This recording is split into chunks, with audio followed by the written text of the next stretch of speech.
The average lifetime of the largest industrial enterprises is less than 40 years, roughly half the lifetime of a human being. If you're lucky enough to have a job, the chances are 50-50 that your existing employer will completely disappear during your working career. Societal paradigms evolve and dissolve similarly. When paradigms fail, there is abundant evidence in advance of the trouble. The evidence goes unheeded, even when individuals in charge are aware of it. What happens if my concerns are completely unfounded? Nothing. But what happens if my concerns are justified and ignored? Nothing good. And I yield back the balance of my time. The body as a whole can refuse to recognize impending threats, understand the implications of those threats, and come up with alternatives. Under the law of survival of the fittest, the recurrent birth-death model is sensible, but redistributing resources of production to new cultures can be painful. Similar to the length of an enterprise, the average life of an unbacked or fiat currency is also about 40 years.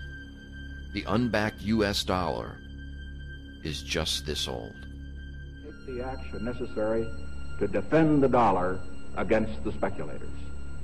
I have directed Secretary Connally to suspend temporarily the convertibility of the dollar into gold or other reserve assets, except in amounts and conditions determined to be in the interest of monetary stability and in the best interest of the United States.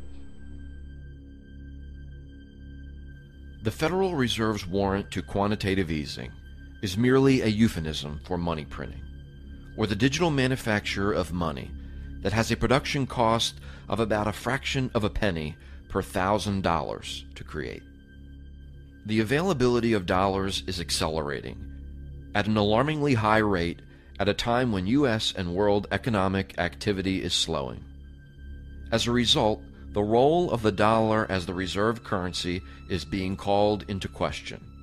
And for the last decade, smart money has been moving out of dollars and into gold, silver, and other commodities. It is no accident that societies learn poorly.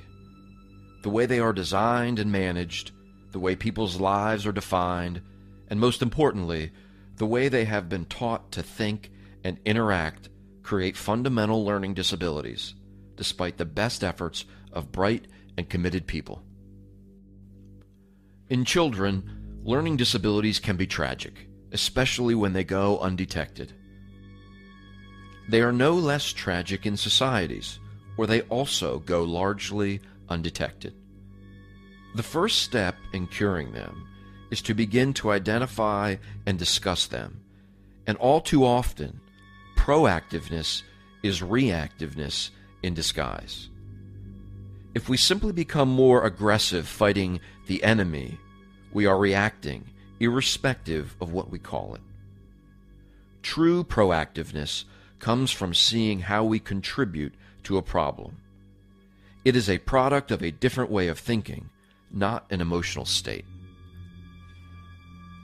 Between now and the point in time where the Federal Reserve throws in the towel on today's fiat monetary system, you would be naive in the extreme not to expect volatility, uncertainty, and across-the-board financial interruption.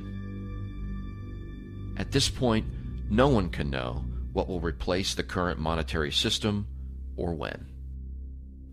All we can know is that the status quo cannot and will not withstand this crisis. The good news is that it's not too late to take action and make preparations. The first and most difficult step is acknowledging that the current paradigm is failing.